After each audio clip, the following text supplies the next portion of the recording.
Prime Minister Netanyahu convened security chiefs amid elevated threats in Judea and Samaria and along the Gaza border. Following the closed-door meeting, the Defense Ministry issued a statement explaining a mediated agreement to end Gaza border rioting. ILTV's Steve Leibovitz reports. Defense Minister Gallant, IDF Chief of Staff Lieutenant General Herzi Halevi, and Shin Bet head Ronen Bar were among those Prime Minister Netanyahu consulted on the most pressing security issues of the day. Minister of National Security Itamar Ben-Gvir was notably left out. Terror alerts are being carefully monitored in Judea and Samaria during the entire holiday period. The challenges are among the most daunting, with roads filled with holiday travelers. The situation on the Gaza border appears to have returned to normal, at least for now.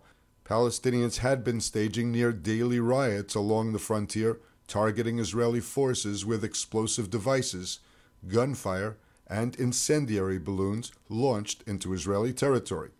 In response, Israel had closed the Erez crossing. With the help of international intermediaries, Israel has now reopened the crossing to Palestinian laborers after Palestinian groups agreed to temporarily halt the rioting. The frontier has been quiet for the past few days. The Defense Ministry said that the decision to reopen Erez crossing was made in accordance with security assessments and with a view to the preservation of a stable security. The Gaza terror group, the Revolutionary Youth, had been organizing the riots on Israel's border since mid-September. They reportedly called off a planned rally along the security fence a few hours after announcing it. Experience the power of truth with ILTV News. If you're looking for quality content and captivating visuals, join our news community and become an integral part of our team as we embark on a mission to unveil the real Israel, dismantling the web of lies and misinformation that surround reporting on Israel. By subscribing to ILTV News, you will not only have access to the latest updates, but you will also amplify our message, creating a ripple effect that carries the truth far and wide. Subscribe today and help reshape the narrative. Available on the web, Android, and Apple. And joining us now with more on the security situation during the high holidays in Israel is senior fellow at FDD, former Israeli NSA and head of NSC, Brigadier General in the Reserves, Professor Jacob Nagel. Thank you so much for joining us. Thank you. Chag Sameach. Chag Sameach. Happy holidays, yes. So the Prime Minister convened the Security Council Sunday night. This, of course, amid increased threats in Judea and Samaria and an unstable situation along the Gaza border. You have participated in many of these meetings over the span of your career. What can you tell us? Is this standard procedure, or is there something more perhaps going on that we should be prepared for? I'm really happy that, lately we see things coming out from those very sensitive meetings, but nothing came out but the official notice. And it's not irregular, it's not something special. Many times during the high holidays, when we want the people of Israel that are on vacations in the north, in the south, all over Israel, no schools. So there are ways to keep it calm. And there is nothing that I understand going to happen or happened yesterday or tomorrow or I don't know, in 2 days. But it's always very important to be ready for everything that can happen. There is one thing that is important to say, and I'm sure we'll come to Iran and to other things later, but the one thing that is very important. Israel must remain or regain, depend who you're talking to, its deterrence. And I'm talking about deterrence on Gaza fences, I'm talking about deterrence in Judea and Samaria, I'm talking about the deterrence in the northern border. Not that I'm saying that we lost the deterrence, but according to some of our rivals, they think that maybe we lost some of our deterrence, especially in Nasrallah in the north. Now, I want to ask you, because Itamar Ben-Gvir was notably absent from the Security Council meeting. Now, he's known to take a very hardline stance, while others, perhaps a more moderate stance.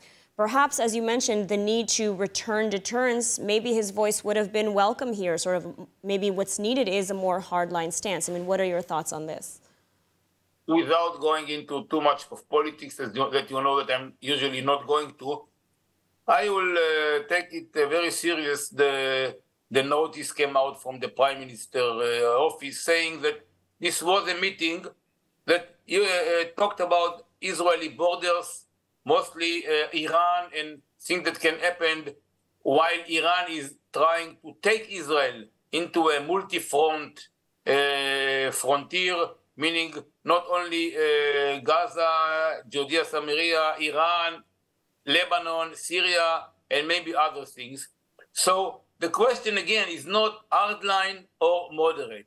The question is how Israel, and it's amazing, it's even funny. We used to ask the United States and the Europeans, when it was the nuclear program, to keep a credible military threat. We should keep a credible military deterrence against our enemies, against our rivals on our borders. Now, it's not coming by automatically hard line or moderate line, giving up or not giving up, allowing more workers coming from Gaza or less workers closing, doing some, closures of some villages and others. It's coming from the understanding of our rivals that we are serious, saying that we are going to keep Israel borders calm and give our citizens the freedom of doing their holidays with their families in an easy way. Because you mentioned Iran, Iran has its heavy hand in basically threats coming from Hamas, from Judea and Samaria, from Lebanon, from Syria. Is Israel prepared, essentially, to engage this threat? And I'm also curious to hear, because a report recently came out saying that Iran could be only 2 weeks away from a nuclear weapon. What does the security establishments here in Israel have to say about that as well? Two very, very important questions. First of all, Israel is ready. And when I said before that our opponents must understand that we are willing to retaliate, we are willing to make sure that if they will make us not sitting easy, they will not sit easy. This is exactly the answer for your question. Yes, we are prepared, and we are prepared to do it on all over our borders. Not that I am calling for something to do it. This is maybe the difference between the opinions of the people that you mentioned before. And coming to Iran, this is the biggest mistake that people are doing. And if you would read my articles, maybe you will be surprised and your audience will be surprised. I wrote an article saying I am urging the Iranian to go to the 90%, meaning to close this. And again, it doesn't matter if it's 2 weeks, 1 week, 3 weeks. They are very close to a fissile material, enough fissile material in a weapon grade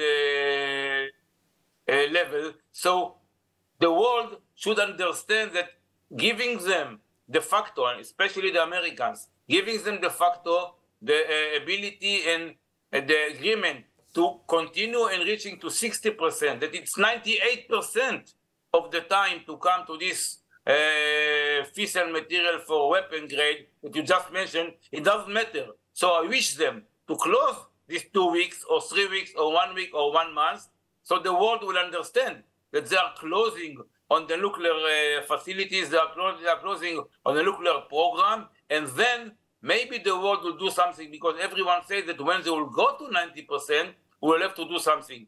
Well, we'll see if the world will intervene. Brigadier General in the Reserves, Professor Jacob Nagel, thank you so much for speaking with us today. Thank you very much, and again, Chag Sameach for everyone. I hope the quiet will be remained. Thank you. Thank you.